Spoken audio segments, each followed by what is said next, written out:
Hey guys, it's Stephen and Phil here, back with another video on FOOTY.COM. This time we're reviewing Arsenal's 2019-20 kit. It comes with absolutely huge expectations given the success of the home shirt and the away kit, both just absolutely gorgeous. And we're going to take a close look at that today and see if it stands up to those standards. And don't forget, if you are new to the channel, make sure you hit that subscribe button for loads of kit reviews, loads of kit culture stuff and all that kind of thing. But this is the bit where we dive over to Phil to see what his initial reactions are for this kit. It's released today. What do you reckon, Phil? Yeah, I think this one is probably, I would say, of the three kits, it doesn't jump out as much as the home and away. Having said that, it is nice. I think, you know, it's definitely, as a collection, your home and away in third, it is very good. They look good together, don't they? They do look very good together. I think that's the, looking at that shot there, it's really good to see actually some press photos of all three kits, because often it's quite rare actually to see a brand pushing a kind of collection like that. So I really like that, and you can see why they've gone for that colour. Obviously, it does actually kind of fill a gap, if you like. Yeah. You know, you've sort of got three primary colours there, broadly speaking. So there's a nice kind of symmetry and kind of balance to it all. I think the kit itself, it's definitely one of those which I think it's very safe. You know, it's very safe in terms of design and colour. Yeah. But it doesn't make it a bad kit. So it's decent. It didn't have to be anything other than safe, really, did it? That's the thing. It's like... No, I completely agree. And I think, you know, actually, we do have to give the kit credit. Because, you know, safe, probably, I think for a lot of people, that would assume it's a bad thing. Actually, it isn't a bad thing. Because when they do things like... One man's safe is another man's simple, classy retro. Exactly. And things like the, you know, we talk a lot about cuffs on this channel. Really nice, simple cuffs, which do look good. Even the crew neck, it's not to everyone's taste, but I don't mind seeing the crew neck in a kind of a year when we do see a lot of stranger, more experimental colours. So that's good.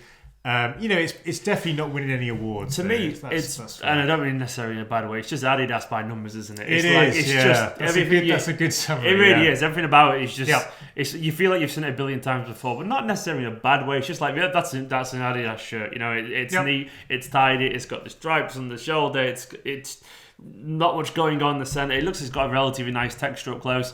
It's just one of those kits where they've gone for a simple, classy colour scheme. Once again, I do like the kind of the two-tone kind of badge thing they got going on. That looks quite nice. It does. It's fitting in quite well. It's just like standard kit, really. You know, there's nothing much to it. But then once again, we talked. The home kit was insanely popular. The away kit possibly even more popular. Even though it's probably not as nice in my opinion, it's probably more popular on live. I think so. Yeah. And this one is just going to sit in there, and there'll be some people who prefer this. Weirdly, I think it'll just kind of the ones who aren't sold in the home and the away, which is probably hard to find for an Arsenal fan. But there'll be someone who goes, "Oh, I like the sleekness of that because it'll look smart with."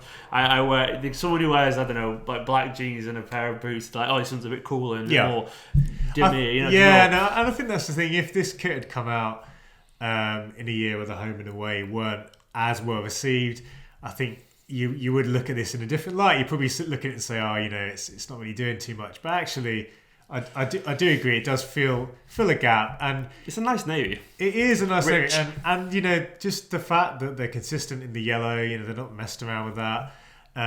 Again, it's not going to be near the top of our list. A bit of a spoiler, but for the reason that I think it doesn't do enough to separate itself. But it doesn't mean it's a bad How would you improve it? I think for me, it needs something about the pattern or the construction of the design to take it away from something. Yeah, because I think it is not too many steps from a lot of the templates, or at least from kind of the standard Adidas look. But having said that, it isn't a template as far as I'm aware, or at least it's not. That's the thing about Adidas by numbers, isn't it? It feels like a template. Yeah, it just feels, because I think, and this is a broad comment on Adidas briefly, I think the one thing which I really miss, and they're a bit restricted with regulations, but I really miss more kind of crazy uses of the three-stripe branding, you know, and that was a thing which defined the 90s. So it's changed now, they can't do as much, or? Yeah, so I mean, there's a lot of restrictions around branding and how big your branding can be. So you can't put it as part of the kit, essentially. So yeah, there's a lot more restrictions now. It doesn't mean they can't do things creatively, but you do see, and it stands out actually in one or two countries around the world where there aren't those regulations, and you get some really, really nice Adidas kits. It just so happens in Europe it's a lot tighter. But anyway, As a kit though, it is nice. It just, for me, it's probably not crazy enough, but you know. Nice sponsors as well, fitting the kit quite well. You know, in terms of like just the colours are decent, which is good. And a comment quickly, we noticed on some of the press photos, it was quite funny how they were shooting it in a way where you had some kind of like light streaks across the kit.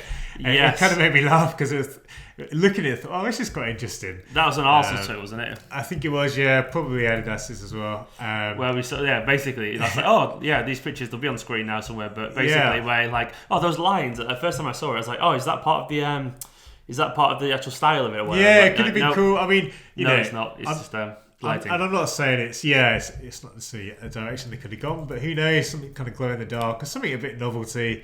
I think for your third kit, you can afford to do that.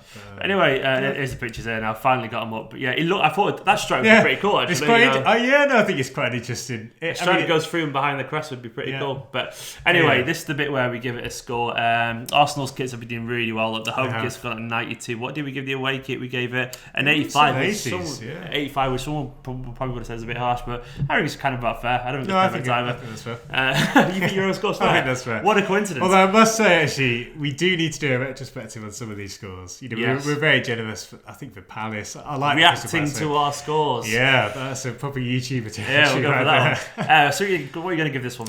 Yeah, this one is still good. I said it wasn't at the top, but it doesn't mean it's not in the top half. I think it is a top half kit, and it's really hard to actually give it anything lower than in the 70s. You know, I don't think it's a 60s kit by any means.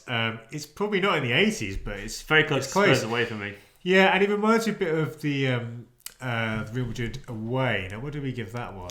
Do you know what? I might not even put on there. So, from memory, that was in the high 70s, 80s. I might be wrong. But anyway. Do we check?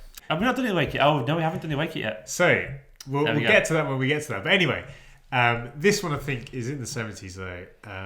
70s. What are you going to give it? And I think looking at that, I'll give it a 75. You know, I think it's not as high as...